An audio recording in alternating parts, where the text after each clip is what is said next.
Who's taking care of you when you're taking care of everyone else? The Year of the Bird is an honest and hopeful book about looking for words when life leaves you speechless.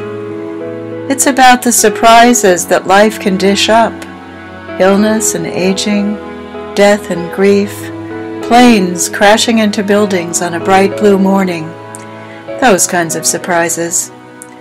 It's also about the things that keep you sane: the kids, the kitchen table, the mailbox, the first day of spring. It's the true story of my own family's hard times, and I hope that sharing it will help reassure everyone who needs comfort that they're not alone, that someone understands, that they'll find the strength they need to make it through. Most of all, the Year of the Bird is about life, and how it can be sad and mad and funny all at once.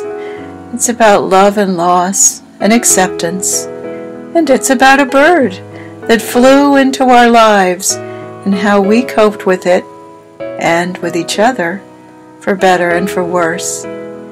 The Year of the Bird is an illustrated book for grown-ups. It's a book to share with your family and your friends, and it's a story to keep in your heart.